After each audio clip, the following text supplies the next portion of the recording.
Halo rekan-rekan Suara Podcast, kembali lagi bersama kami yang sudah kenyang ya. Ya. Di episode sebelumnya kita udah makan, udah buah, udah ngopi, teh. udah ngeteh. Sampai ini perut udah nggak kekontrol ya. Jadi kalau semua tuh kalau ada tamu nggak tanggung-tanggung, terus semua disediainnya. Semeja penuh. Semeja penuh ya. Jadi kalau buat teman-teman Suara yang mau ke rumahnya boleh nggak ini? Hati-hati. Hati-hati gue. Welcome sih. Botram aja kalau datang. Kalau ke rumah semua nih jangan lupa bawa sesajen. Bukan sesajen, salah paham lagi. Ya kita Sesajian sama-sama semua. aja kita berbagi ya. Tapi ya. apa ada di rumah saya yang ada biasanya dikeluarin dah. Selalu banyak kayaknya semua punya makanan ya di rumah. Bantu ngabisin. Nah, Cocok lah ini. padahal kita ngelanjutin omongan kita tentang mental health tadi ya. Iya, tadi sempat ngobrol juga sampai sembuh kan sambil ngopi tuh, Ngopi, sambil ya. ngeteh. Jadi kayak wah, mendengar semua tuh passionate banget dan kayak Amazed banget sama effortnya gitu ya Cipan. iya, kayak kenapa sih sampai segitunya gitu ya, mau banget gitu kayak capek-capek gitu ya, ngoceh kesana kemari gitu istilahnya, seminar ini, seminar itu, ngasih tahu ini itu ke banyak orang, terus jadi kayak sebenarnya kenapa sih kayak punya hati melayani di bidang ini gitu, awal mulanya dan sampai sekarang bisa sampai ke sini Aduh, tuh ini jadi gimana? personal banget nih ya ceritanya ya. Singkat aja ya. Jadi memang saya juga nggak pernah belajar begini. Saya bukan latar belakang psikologi, konseling gitu kan ya. Tapi kenapa ya sekali lagi semua itu karena pasti orang kalau nggak mengalami atau berhadapan langsung, orang tuh nggak pernah peduli gitu kan, nggak pernah care gitu kan, nggak pernah mau tahu, kurios atau belajar lebih lanjut. Ya kebetulan dalam perjalanan keluarga ada orang-orang yang dekat itu punya pergumulan langsung dengan masalah situasi keadaan kesehatan mental yang membuat kita mesti belajar. Tapi dulu saya nggak ngerti dalam pelayanan ketemu orang, dalam keluarga nggak ngerti. Jadi cuman berdoa aja sambil berputus asa gitu. Kenapa ya udah gini gitu nggak ada perubahan gitu ya? Salah kita apa? Kok kenapa kita bisa ngalamin, dosa kita apa, kan biasa gitu tuh orang stigma kita kesehatan mental tuh salah siapa, salah gaul, salah pola hidup, salah pola asuh gitu kan, pernah apa luka batin, apa gue pernah melukai apa, atau orang lainnya pernah ada luka. Nah setelah waktu 2018 ke Amerika itu ada pengalaman lah yang membuat kami berjumpa dengan apa yang namanya National Aliansi dalam Mental Health, mental gangguan kesehatan mental, Mental dan illness. wah luar biasa. Di situ saya berjumpa dengan orang yang punya pergumulan yang banyak beragamnya dan beberapa mirip-mirip gitu loh. Dan mereka mengajak saya belajar di sana. Lalu bukan cuma belajar, saya rasa dapat jawaban gitu terhadap apa yang selama ini kenapa, bagaimana, ada apa, saya mesti bagaimana gitu kan. Kenapa begini bisa terjadi gitu kan. Nah lalu saya pikir, aduh saya udah kebantu, tapi kalau saya kebantu buat diri saya sendiri so what gitu kan. Ya kan, saya kan harus bantu orang lain karena ternyata waktu nengok ke belakang banyak di sekitar saya, di jemaat, di lingkungan, orang punya cerita yang nggak kalah serunya gitu kan. Tapi kita tuh selama ini kok kayaknya nggak berbuat apa-apa, kayaknya maaf taruh kata kalau gereja sama Tuhan terima gitu, ini mah kayaknya bukan mesti ke kita, mesti ke psikiater, ke psikolog, lalu kayaknya dilempar aja gitu, lalu gereja ada gitu, jangan ngomong lagi deh. Nah nanti kita bahas fungsi itu juga ya. Nanti Terus kita kalau akan boleh bahas bahkan nggak boleh pelayanan lagi orang kayak gitu, ayo bener nggak dijauhi gitu, karena ini kan nggak benar gitu. Ternyata saya ketemu pelayanannya di Amerika itu bisa menjadi pelayanan yang peduli, care, menjangkau. Kalau mau bicara misi nih, kita bulan misi luar biasa banget. Jadi singkatnya saya disitulah pengen belajar. Dan Tuhan buka jalan, saya bisa dapat kesempatan belajar untuk mengajar yang sebetulnya nggak boleh tuh buat warga negara di luar Amerika. Ini benar-benar ajaib banget. Jadi karena itu saya belajar, pulang ke Indonesia dengan hati berkobar-kobar, kena pandemi. Tertunda. Tapi pandemi pun berkat. Karena kalau saya tuh dulu mau mulai ngajar pulang dari Amerika, satu harus dalam bahasa Inggris, belum siap, harus onsite. Saya juga kagak tahu gimana gitu. Yang teman-teman yang saya tahu itu udah tersebar di banyak kota, mulainya bagaimana, siapa yang mau datang gitu. Selama 10 minggu, 2 jam gitu, repot. Ternyata setelah pandemi, Zoom itu bisa dilakukan. Nah itulah makanya sekarang saya udah ngajar sampai batch yang kelima, setiap kali batch ada 2 kelas. Udah 300-an lah yang pernah ikut. Jadi semua onsite, online juga ya?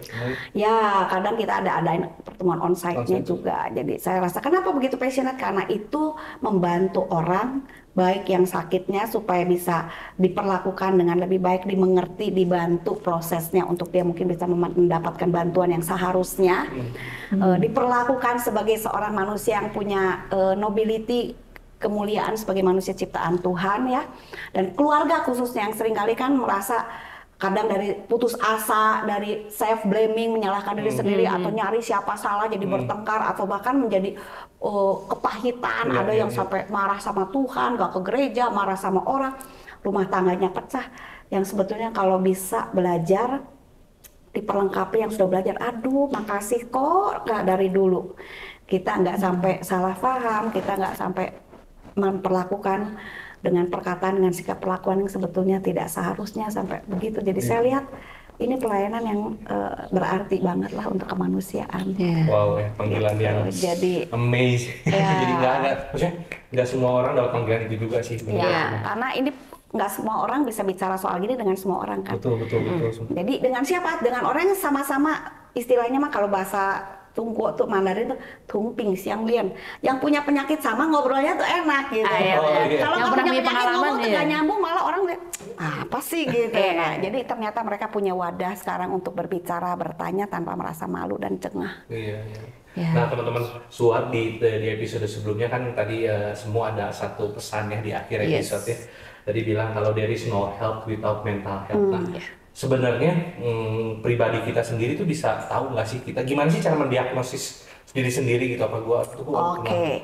Tentu saja istilah mendiagnosa itu bukan kalau ada kasus serius, tapi kayaknya ada kurang sehatnya gitu kan, sehingga itu merupakan satu tanda saya harus mulai bertemu dengan ahlinya gitu kan ya. Jadi gimana ya, kembali kayak tadi, misalnya tadi kita dalam hal perasaan kita gitu kan, manage diri kita, merasa aduh kenapa saya teh gampang cemas, gampang takut, hal kecil tuh bikin saya capek, drain out gitu kan. Saya kenapa kepikirannya tuh selalu negatif, kadang-kadang suka pikirnya tuh yang mau mengakhiri hidup, putus asa, mulai self harming, ya kan, nggak cuma menyakiti orang, biasanya orang dengan gangguan kesehatan mental tuh suka melukai diri sendiri gitu kan ya, entah dengan tidak makan, melukai diri sendiri kadang-kadang gitu kan. Ada yang gejalanya tuh macam-macam lah, ngocek kulit lah, cabut-cabut rambut lah, atau mukul-mukul diri gitu kan, sampai mukul lingkungan dan lain sebagainya. Ada situasi kebiasaan-kebiasaan yang bergantung dengan berurusan dengan masalah fisik, tadi masalah psikologi, masalah interaksi sama lingkungan yang sudah tidak terlalu sehat. Saya nggak berani bilang tidak wajar, kita bilang kurang positif lah. Nah itu mungkin kita perlu untuk mulai ngobrol sama orang. Harus banyak sharing gitu ya. Bisa sharing, berani bertanya. Tagline-nya kalau untuk self care gitu ya, berani bertanya dan bersedia ditanya. Ya, kita jadi lingkungan, jadi keluarga juga kalau udah lihat ini kayaknya kenapa ya dia nggak mau keluar kamar, biasanya suka nggak ada gitu kan, keluar kemana nggak ada, nggak suka pergi, diajak main, diajak makan, diajak nonton, kesukaan yang normalnya seusia dia, normalnya pergaulan sehari-hari tuh mau seneng, sekarang nggak ada. Nah itu udah gejala, kita mesti berani bertanya. Nah kalau udah muncul gejala, jangan langsung healing dulu, nanti lama-lama hilang. Healing hilang gitu. Healing hilang. Ya, berinteraksi. Tapi susahnya orang gini biasanya kan tidak mau berinteraksi. Nah, betul. Jadi makanya kita yang sekitar kita yang mesti belajar. Makanya itu saya belajar memberikan awareness itu supaya kita peka dengan lingkungan di keluarga kita, di gereja, di teman kerja kita, di sekolah, di mana aja. Kalau ada yang kelihatannya kok ini agak kesulitan ya untuk mengontrol atau mengungkapkan perasaannya, ya kan, untuk mengerti atau menata atau mengungkapkan pikirannya, mengkomunikasikannya, untuk menyatakan perilaku-perilaku yang berfungsi secara wajar sebagai manusia, gitu kan. Nah, kita mesti berani bertanya dengan baik. Belajar bertanya dengan baik tanpa memojokkan. Kamu teh kenapa ya? Apa kamu teh sakit ya? Nggak gitu nanyanya gitu. Ada seninya. Nah itu kita perlu belajar ya. Kapan-kapan lah misalnya bikinlah seminar-seminar kayak begitu, perlu ada tuh di gereja gitu kan ya. Lalu kita sosialisasikan juga kepada lingkungan masyarakat, keluarga, jemaat, khususnya saya senang ada sesi gini, bahwa belajar menjadi kebiasaan budaya bersedia ditanya. Nggak usah tersinggung kalau ditanya kan orang care. Kenapa lu nanya-nanya? Lu pikir gue gelo ya gitu. Kalau lu pikir gue Kepo banget stres, nanti kepo amat sih. Enggak, makasih ya perhatiannya ya. Tapi saya nggak nyaman lo cerita. Ya nggak apa-apa. Apa perlu saya dampingin kamu senangnya ngomongnya sama siapa, mau ketemu siapa gitu. Jadi kita menjadi komunitas, kan kita nih galak-galakin kelompok kecil pemuritan. Aduh, saya bilang mulai dari hal beginilah. Bertanya, bersedia bertanya, berani bertanya, kan begitu dong. Nah, kalau mulai dari situ kita akan membawa orang dari titik kesulitan mereka, pergumulan mereka, merasakan ada kehadiran orang yang mensupport mereka, yang mau peduli, yang mau bertanya, yang mau mendengarkan, yang mau mendampingi. Kalau mereka takut dengan dirinya sendiri, kita menetralisir. Misalnya tadi, aduh takut konseling itu apa kata orang. Nah, kita menetralisir, nggak apa-apa, memang kenapa gitu, ya kan? Nah, jadi kayak gitu. Jadi kalau ada mulai kita merasakan atau kita lihat seseorang dekat kita, kalau kita nggak dekat kan nggak tahu ya. Kita bangunlah kesadaran, kepedulian untuk berani bertanya, bersedia ditanya. Karena sebenarnya yang jadi efek itu nggak main-main ya semuanya. Saya sering dengar lihat berita banyak yang loncat lah, gantung diri. Kan kemarin ini banyak kan, kayak di Solo kemarin ada ya semua berita. Dan nah kayak gini-gini juga kita mesti peka sekarang.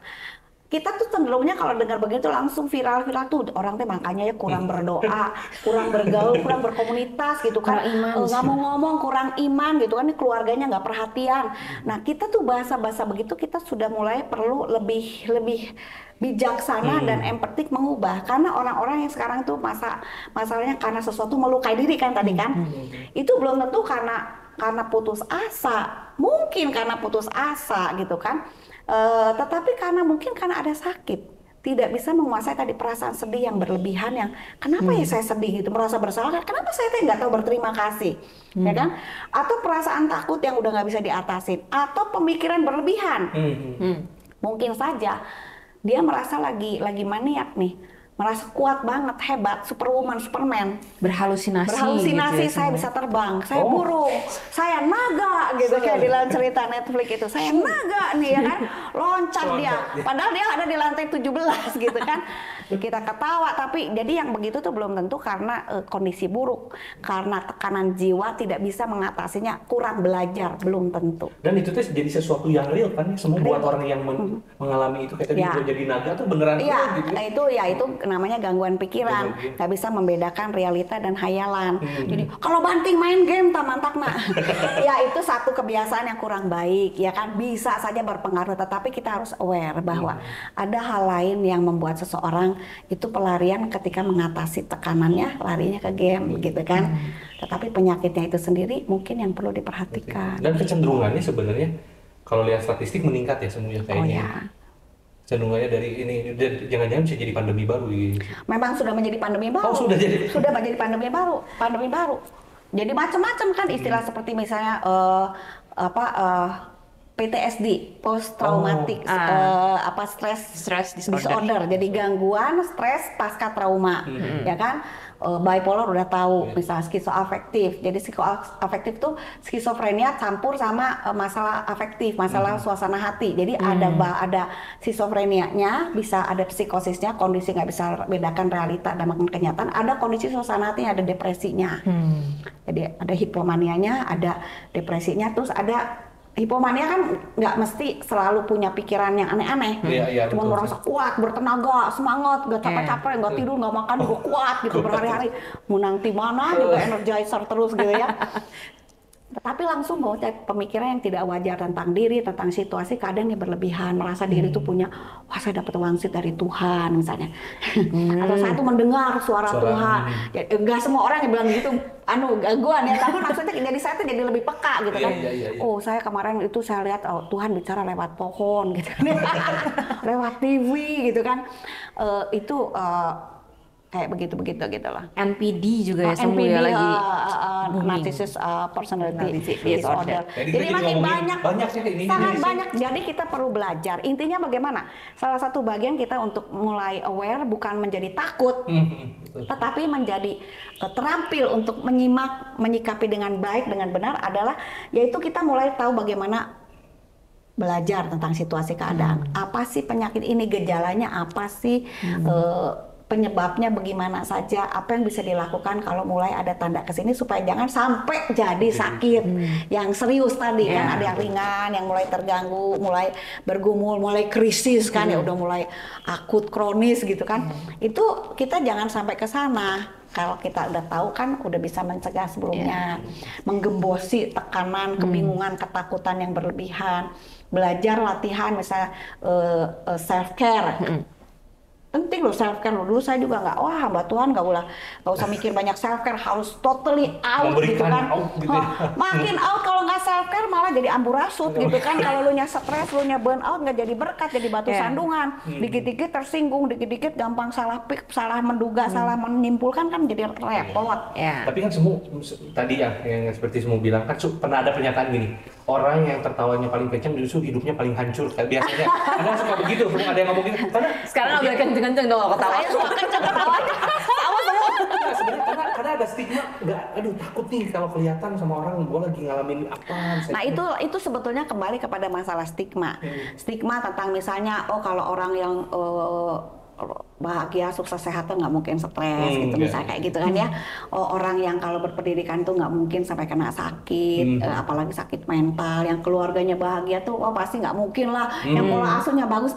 Sekarang ternyata enggak, karena itu bukan terkait langsung, walaupun bisa menjadi salah satu pemicu ya, trigger kalau nggak baik, karena ya tadi faktor biologis gangguan di otak. Jadi ternyata itu ya belakangan itu sejak neuroscience tuh akhir abad 20 kan mulai ada perkembangan orang bisa melakukan scan otak, MRI otak, ketahuan orang yang sakit gangguan kesehatan mental, depresi, bipolar, schizofren misalkan, orang yang lagi dikuasai oleh gangguan panik yang severe gitu kan, yang akut, sama orang sehat itu beda. Nih orang sakit nih, lagi depresi berat, atau orang schizofren lah, depresi berat suruh main gitu susah, lalu suruh main kartu, seneng nih. Kalau orang sehat tuh dipasangin tuh alat kabel-kabel yang tuh ada monitornya, nyala tuh. Otaknya tuh berinteraksinya tuh kelihatan. Nah orang yang sakit schizofren khususnya yang dilakukan uji coba itu nggak ada yang nyala tuh. Jadi itu nggak terjadi sesuatu koneksi di otaknya, kurang gitu loncatan listriknya. Jadi memang ada gangguan. Lalu misalnya ada yang namanya VBR ya. VBR itu adalah bagian otak, rongga di otak ya. Yang kalau anak kembar sekalipun, yang satu yang punya gangguan schizofren sama enggak itu beda, lebih besar rongganya, sehingga masa otaknya lebih sedikit. Gitu. Ya jadi kalau mental health itu nggak harus selalu tentang perasaan gitu ya, semua orang tuh harus ngerti bahwa mental health itu bukan cuma masalah kayak stres, depresi, tapi juga masalah ada otak yang ada di itu, otak, cairan kimia, istilah sekarang neurotransmitter. Tadi tuh kan kita tuh menerima data rangsangan itu disampaikannya dalam bentuk loncatan-loncatan listrik. Ada disebutnya ada neurotransmitter macam-macam, ada dopamin, serotonin, misalnya GABA, macam-macam deh itu ya. 100 lebih lah neurotransmitter di otak. Nah yang signifikan tuh mempengaruhi fungsi kita manusia, termasuk fungsi tubuh kita juga, gitu kan. Kebanyakan ting salah, kesedikitan ting juga salah gitu loh. Itu kan misteri banget tuh, Tuhan nyiptain manusia tuh alam semesta di dalam otak cuman 3 ons ini, tapi luar biasa banget. Ya, jadi jangan takut ini punya ya, anak kecil ya, hati-hati dijaga tuh kepalanya, batoknya jangan konak lu, waduh lu main kepala, hore-hore mantep lah kepala itu sekarang tuh, aduh saya tuh Pak, jangan itu atau kepala, yang suka diaclok kepala tuh, ya kalau pas kuat gitu supaya kuat, kalau nggak kuat itu dikoclak-koclak nanti munculnya udah gede tuh rada-rada apa yang kenanya nggak tahu bagian mana yang mengalami gangguan, kita juga kaget. Jadi sekarang lebih hati-hati lah, nutrisi makanan untuk anak-anak bayi gitu kan. Ke otak itu ternyata penting, karena kalau kurang nutrisi kan orang bilang dulu Pak itu jadi kurang pinter gitu kan, sebetulnya menjadi fungsi otaknya menjadi terganggu gitu. Ya jadi kalau yang merasa kayak punya gejala untuk gangguan mental itu jangan keburu takut ya semua ya, untuk ke dokter untuk berobat karena memang itu penyakit gitu kan ya. Jadi ada banyak sekali sekarang sarana untuk kita bisa bertanya dan belajar ya kan. Nah salah satu tujuan pelayanan saya juga ya, saya sih saya nggak punya ambisi besar, jadi Tuhan buka sampai sekarang saya rasa apakah ini kehendak Tuhan untuk saya? Kemana ada orang nanya, apakah pasti gitu. Sampai hari ini saya bilang ya Tuhan buka jalan pelayanan untuk hal ini gitu kan. Dan dulu juga nggak pernah kepikiran ya, sekolah juga nggak mikir, dulu mikirnya semua pelayanan musik, pelayanan apa, kok tiba-tiba jadi kesini nyantolnya gitu kan ya. Tapi ya mungkin ini tantangan zaman ini, itu banyak tools gitu kan. Jadi saya juga bangun komunitas yang perlu, ayo gabung sama komunitas kita gitu kan. Jadi komunitas yang sebagai caregiver, lalu saya punya pasangan gini gimana, yuk ikut kelas pembinaannya dulu supaya ngerti, terus ikutan namanya support group sebagai spouse, support group sebagai parents lagi anaknya kalau mengalami. Oh ceritanya banyak beragam, sangat kaya sekali. Jadi yang kita nggak pernah bisa tanya ke dokter ya kadang-kadang nggak berani nanya gitu ya. Di sini kita bisa nanya mesti gimana, kenapa perasaan kita, bagaimana ketakutan kita, kemarahan kita bisa obrolin, nangis bersama, ketawa bersama, mentertawakan diri kita, mentertawakan kebodohan kita atau kekonyolan kita atau kesulitan kita. Jadi aduh Bu, makasih saya punya komunitas support yang berarti. Atau anak ngurus orang tua, macam-macam komunitas. Ya, jangan sampai nanti istilahnya yang mendampingi malah ikutan sakit gitu ya semua ya. Jadi itu penting gitu kan. Jadi yang mendampingi dengan baik, dengan sehat. Lalu tentang yang sakitnya kita tahu mendampingi, menolong dia bagaimana. Jadi kadang kan gini mau berobat keluarganya ngelarang, ada tuh mati-matian tuh ada di gereja yang hamba Tuhan muda gitu ngalamin. Disuruh doa puasa, bertobat lu ya katanya, ngalamin susah terus, nggak tahu berterima kasih, nggak tahu bersyukur. Ada tuh yang begitu tuh. Nggak boleh ke dokter. Kenapa nggak boleh ke dokter? Di grup nanya, udah nanya, jawabannya kamu udah ke dokter belum? Kata gitu. Nggak boleh ke dokter saya. Kalau ke dokter jiwa, kalau ke dokter sakit perut ya ke dokter. Lo sama ini yang sakit katanya di sininya. Kalau yang tadi misalnya lisannya biological itu ya, memang kan harus ke dokter. Memang harus ke dokter gitu kan.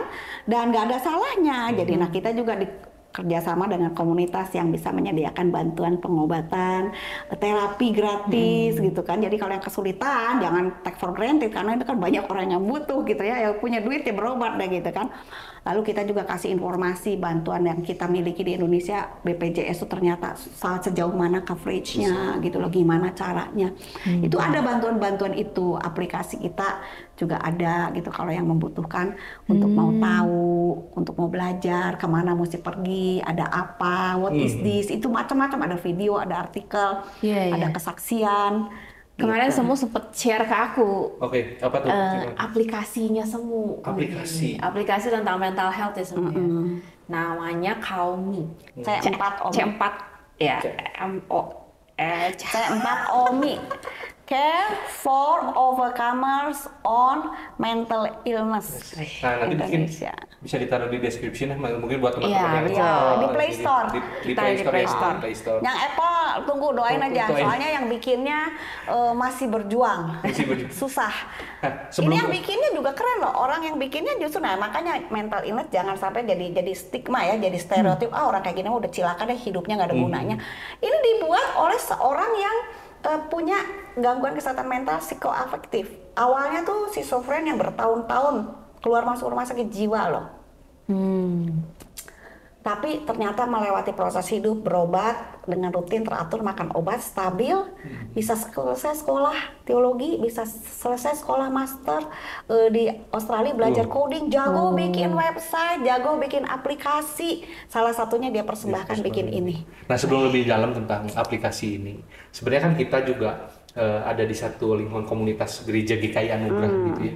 Nah, nanti kita pasti akan bahas lebih lanjut tentang aplikasi yang menarik itu ya. Tapi sebelumnya kita pengen masuk dulu ke sebenarnya kalau menurut semuanya gimana sih harusnya peran komunitas gereja sendiri terhadap menyikapi mental health ini gitu. Karena kan pasti nggak terlepas dari teman-teman kita juga yang mungkin sepelayanan atau mungkin jemaat dari atau maksudnya dari sekitar kita di gereja juga pasti nggak terlepas dari ini semua kan. Ya, sebenarnya mulai dari kita mulai belajar.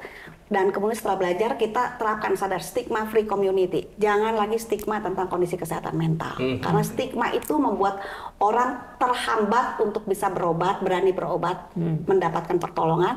Untuk orangnya, untuk keluarganya, untuk banyak hal membuat dirugikan banget. Dia didiskriminasi, diisolasi, tidak berani cari bantuan, ya kan, tidak maksimal hidupnya dimiskinkan gitu. Padahal dia masih bisa punya masa depan gitu kan. Lalu bagaimana kita mulai belajar jadi komunitas yang peka dan peduli. Kalau kita mau belajar kan jadi peka. Tadi berani bertanya, ya kan, peduli gitu kan, bersedia ditanya dan menghargai pertanyaan. Lalu gimana? Jadi komunitas yang terbuka untuk belajar dan berlatih, terlatih untuk tadi, untuk misalnya kalau nanya gimana nanyanya. Kalau yang awal-awal misalnya menolong orang mengatasi stres, marah, tahap awal yang nggak usah pakai terapi psikoanalita, psikoterapi yang ruwet-ruwet yang mesti ke ahlinya dulu. Itu dulu aja kalau keluarga komunitas gereja bisa di segmen dasar awal itu sudah mencegah pemburukan kondisi kesehatan mental keluarga, komunitas, bangsa. Dan pemerintah tuh mengharapkan sekali masyarakat belajar. Makanya saya tergerak di sini juga, bergerak di sini juga bagian promotif, preventif gitu kan. Lalu bagaimana? Kita mesti berlatih juga, berlatih ngomong, bertanya di keluarga kan penting. Cara ngomong memberikan respon yang membuat orang tidak terpojokkan, tidak tambah tertekan, tidak tambah jadi stres, lalu meledak, jadi memicu terjadinya relapse yang nggak perlu misalnya kan. Jadi kita juga belajar berbagi lah. Saya punya singkatan LOVE ya. Oh, love gimana tuh? LOVE ya, LOVE. Jadi bangunlah komunitas yang punya loving support. Loving support, open acceptance, mau menerima orang begini juga, bukan jelek, bukan buruk, bukan jahat. It's okay not to be okay. Ya. Lalu mau bangun visible connection, bikin koneksi yang kelihatan sama orang, jangan menjauh, jangan dijauhkan, jangan dikucilkan. Lalu pastikan kita membangun, mengkoneksikan dengan empathic medical team. Jadi punya tim perawatan medikasi yang empatik. Di gereja nggak ada urusan sama pengobatan treatment yang formal, jadi orang yang empatik juga. Kalau ada yang sakit jangan, kadang kita ngomong tuh nyinyir mulutnya rada itu udah nggak empati gitu loh. Yang itu udah seenggaknya jadi terbuka untuk menerima cerita dia. Dan orang merasa bagaimana juga nggak merasa gua tuh aneh, terganggu, dan merasa kelas gua turun kalau gua cerita gitu. Enggak. Semua orang bisa kok, hamba Tuhan juga bisa. Kalau bahasa ininya mah belajar jadi tempat sampah orang. Oh, bukan jadi tempat sampah. Bukan maksudnya. Belajar dari telinga yang mendengarkan lah. Gitu. Telinga yang mendengar.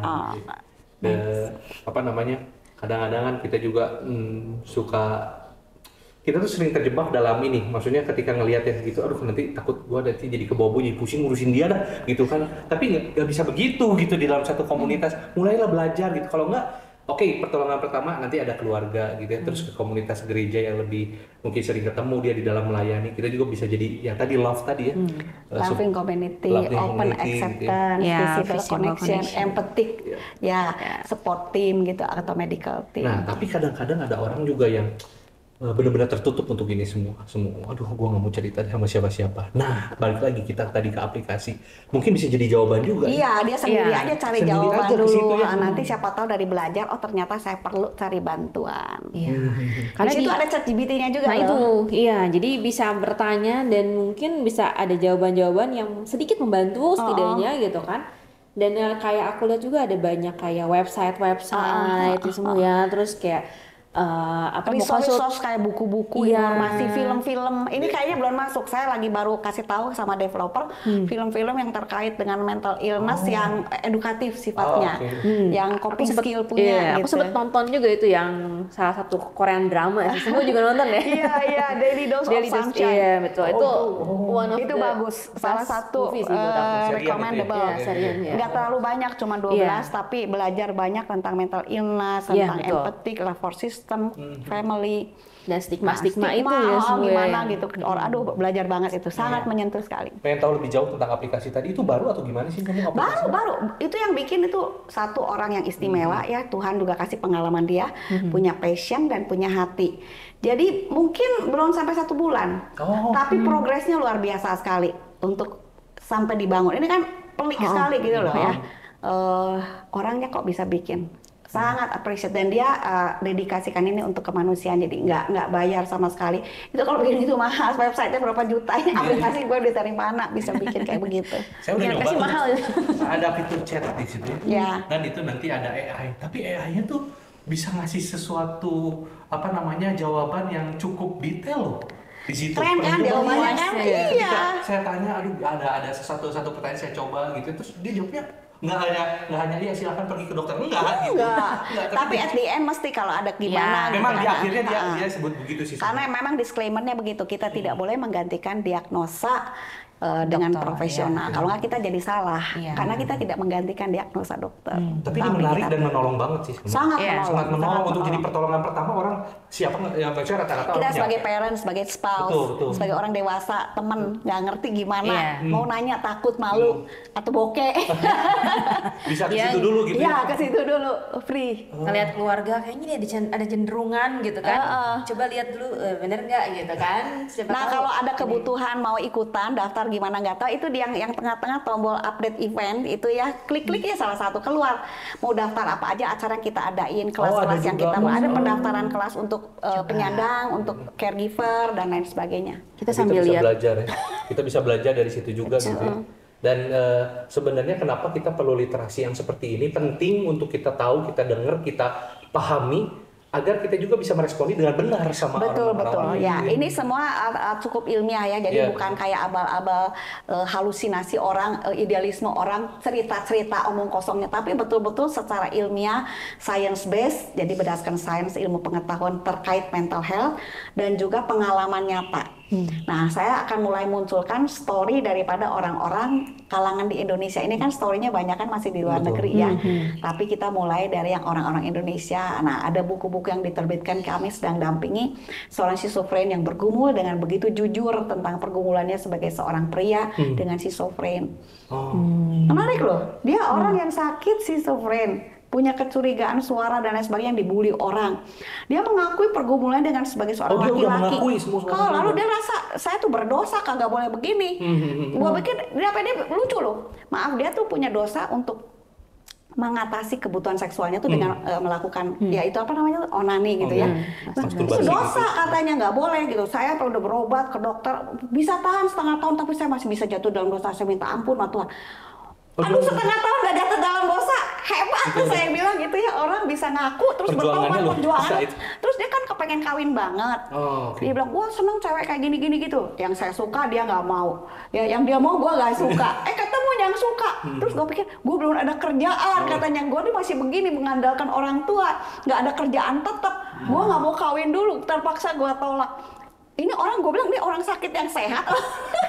Orang sakit yang sehat nggak mikir gitu kata saya tuh ya. Iya. Jadi luar biasa banget. Jadi saya lihat makin menghargai bahwa orang mungkin bisa punya kondisi tertentu. Kalau kita mau dengerin, kita mau dampingin, kita berteman, kita ketemu diri pribadinya yang unik, punya nilai-nilai yang berharga. Aduh, itu ngobrol-ngobrolnya mereka kadang bisa ngaco-ngaco juga. Tapi ya udah tau, kalau gue lagi ngaco, gue mau ke dokter dulu. Gitu. Hilangnya gitu, hilang sehari, 2 hari, seminggu udah baik. Gue udah baik lagi, ngomong lagi. Ini resep gitu di grupnya tuh lucu pisan gitu ya. Otentik banget gitu loh. Baik sebagai, khususnya yang ramah sebagai orang tua, sama sebagai penyandang. Kalau yang pasangan rada-rada sepi, mungkin sungkan kali yang ngomongin pasangannya kayak gimana gitu. Tapi kalau lagi di grup kelas, campur aduk, mereka semua terbuka dan aduh, mereka sampai ketawa nangis bersama. Bu, terima kasih waktunya kurang panjang. Semua sebenarnya ada harus bikin camp kayak semua. Iya. Kita mau nanti ada onsite pertama ada di komunitasnya nggak sih semua orang yang ada kita ini. Berarti ada di aplikasi ya ada semua? permintaan. Salah seorangnya, kita nggak usah sebutin namanya. Bu, bikin dong komunitasnya di Bandung, mau 5-10 orang nggak apa-apa, tapi ketemu langsung. Cuman saya selama ini kan masih baru saya yang nanganin semuanya, gerudugan gitu kan. Baru ada relawan, Bu saya mah cuma bisa jadi admin aja kalau lagi kelas. Bantuin ini dong, saya nggak bisa Zoom katanya. Saya cuma bantuin terima-terima aja. Jadi saya tuh baru pelan-pelan gitu kan, ya Tuhan kirim siapa kita apa namanya, rangkul siapa yang bersedia. Nggak gampang kan pelayanan begini tuh ya, perlu komitmen. Siapa tahu perlu abis ini banyak orang yang daftar untuk jadi relawan. Tapi syaratnya satu kalau masuk komunitas kita, ini eksklusif grup. Jadi punya cerita langsung dengan mental health, entah diri sendiri ngalamin atau kerabat. Jadi we make an exclusive, jadi aman. Semua yang ikutan, nggak ada pendengar yang usil pengen tahu ceritanya orang. Jadi hanya untuk mereka yang punya cerita dan yang punya hati untuk melayani semua. Dan punya hati tuh pelayanannya intens, bukan pelayanan kayak saya pelayanan gitu kan. Tapi ketemu tiap hari nggak. Kalau ditanya cerita gimana kalau ngadepin situasi ini, aduh saya nggak tahu karena sebetulnya si Anu yang ngalamin, nggak bisa kan. Jadi langsung orang kayak nggak angkat pincak, jadi pada nggak mau cerita. Ini ada orang asing di penyusup gitu. Gitu. Ada berapa kali saya coba begitu, hamba Tuhan baik, rekomendasi orang ini baik. Tapi saya bilang udah deh sekarang saya ada aplikasinya. Kalau kamu mau belajar informasi toh, semua informasi yang lu mau semua ada. Tapi kalau masuk ke komunitas, I'm sorry, this is very exclusive group. Iya, betul. Jadi dia orang juga merasa ada pride-nya sendiri kan, bangganya sendiri jadi bagian komunitas yang dulu dianggap, aduh kalangan yang terpojok, tersisihkan gitu kan, tereliminir gitu, aneh-aneh gitu, orang penyakitan. Tapi sekarang mereka rasa we are an elite group gitu, kayak the X-Men group gitu. Tapi kalau kayak ngelihat dari istilahnya apa ya, presentase orang yang kena penyakit mental, aku rasa di tiap keluarga ada mungkin ya. Ada, cuman kita nggak ngeh, nggak mau mengakuinya dan biasanya nggak mau membicarakannya. Betul. Ya, Honestly, kita harus kalau di benar-benar kita ada begitu kan pasti nggak mau ngomong. Ketemu keluarga aja, kalau mau ngomong pasti dipelototin, nggak usah ngomong. It's better kalau nggak memicu ketidaknyamanan, makan jadi rusak. Nah, gitu kan. Itu udah kejadian yang banyak banget. Gitu ya. Tapi kalau kita bisa ngomong dan berlaku normal dengan keadaan begitu, yang sakit dan keluarga tetap bisa hidup kan. Jadi malah lebih sehat, lebih cepat sehat orang itunya. Lebih rasa aman.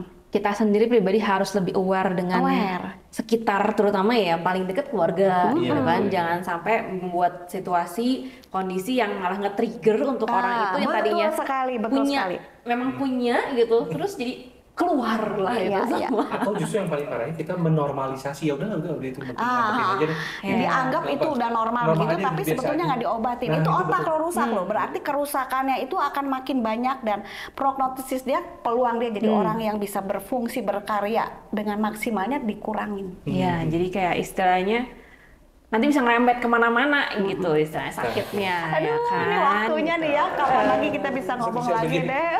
Kurang ini gitu. Pengen kasih satu statement gitu ya. Kadang kalau kita nggak tahu literasi begini ya, kita jadi nggak aware. Satu, kita nggak aware. Satu, kita jadi kayak ngelihat. Kadang kan contoh misalnya ada seseorang yang ngerasa kita masa sih orang itu bisa begini mengalami mental health gitu ya. Jadi akhirnya kita udahlah itu. Jadi akhirnya mungkin dibiarkan sifatnya aja lah di dalam struggle-nya sendiri gitu. Padahal kasihan banget orang kayak gitu. Dia sendiri tuh dulu ya, temannya anak saya tuh pernah cerita kayak orang hanyut di tengah lautan, nggak tahu kompas kemana, mencoba menyelamatkan diri sendiri gitu loh. Dia nggak tahu kemana, berjuang sendiri. Padahal kita bisa lemparin pelampung gitu pengaman gitu. Kita tahu kita ada di mana, mau kemana gitu lah. Maksudnya kita bisa jadi orang-orang sebenarnya seperti itulah. Dengan waktu yang singkat ini, 2 episode ini terlalu singkat sebetulnya untuk nanti kita lanjutkan dengan episode-episode berikutnya. Tapi seenggaknya bisa membuka. Kalau misalnya ada teman-teman suara podcast yang penasaran, harus gimana tuh Cipan? Maksudnya penasaran dan ngerasa, waduh ada ini nih, ada saudara atau ada temen yang kayaknya kesini nih gitu. Mengarah ke gejala-gejala nih. Pertolongan pertama tadi, semua udah siapkan tadi, aplikasi tadi. Nanti lebih jelasnya bakal ada di deskripsi ya. Betul. Nanti masuk aja ke Play Store. Jadi untuk yang punya Android ya Anda ke Play Store, cari C4 OMI Indonesia. Nanti kita tampilkan juga ya si logonya. Mungkin di tengah-tengah kita di sini bisa mungkin yang edit supaya nih di sini. Di muka gue aja boleh ganti. Jangan dong. Jadi aplikasinya itu coba di-download dan dilihat. Aku yakin itu banyak banget kasih informasi dan informasi ilmu yang kita butuhkan untuk kehidupan kita sehari-hari ya semua ya, untuk berinteraksi sama orang ya kan, untuk kita pribadi kayak gitu. Dan kalau misalnya masih penasaran sama episode-episode yang mungkin kita akan lakukan, bisa juga kasih ide pengen apa sih yang dibahas gitu kan, lebih spesifik kemana sih gitu kan. Nanti mungkin siapa tahu semua juga bisa bantu bawa yang lebih mengerti kayak secara medis mungkin secara medisnya gitu kan, jadi tambah seru kan. Saya kan cuma pembuka jalan gitu. Di mana-mana pelayanan saya buka jalan. Karena memang semua buka jalannya tuh koneksi kita emang udah kemana-mana, udah banyak banget lah gitu. Gitu, semua terima kasih banyak nih. Udah setengah hari gitu ya, nyampe sehari enggak ya? Beberapa jam ini gitu ya kita. Terima kasih buat suguhannya yang luar biasa. Ya betul, suguhannya ya kan. Terus kayak kalau yang di episode pertama tagline-nya semua no health without mental health. Kalau yang sekarang ini semua apa nih buat kita? Bersedia ditanya, dan Berani berani bertanya. bertanya. Membangun komunitas peduli yang stigma free dengan berani bertanya, bersedia ditanya. Berani bertanya, Bersedia ditanya. Nah, itu dia. Kita harus Pesan jadi aja. orang-orang yang seperti itu deh teman-teman semua ya. Jadi episode kita memang harus diakhiri. Sayang sekali sudah berakhir di sini. Iya. Tapi pembicaraan ini pasti nggak akan berakhir di sini. Betul. Kalau misalnya ketemu Kegelisahan semua ini tidak terus berakhir di misalnya sini. pasti pengen Pasti kepo gitu kan. Bisa welcome gitu. ngobrol-ngobrol. Nah. Ya, saya masih ada di lingkungan GKN juga. Yes. Thank you Gitu. for coming. Terima kasih Terima banyak kasih semua sudah mengundang dan disuguhi dengan banyak hal. Bukan cuma makanan yang secara fisik, tapi makanan secara ilmu juga. Wih deh, informasinya itu bikin kenyang guys.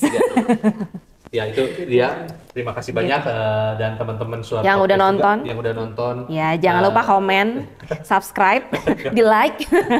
Dan yang pasti kita juga harus jadi komunitas gereja yang siap tadi apa? Siap bertanya. Siap bersedia bertanya dan Nah, berani bersedia bertanya. Ya, itu dia. Zero tolerance terhadap stigma. Itu dia. Dan sampai jumpa di obrolan Suara Podcast berikutnya. God bless you. God bless you.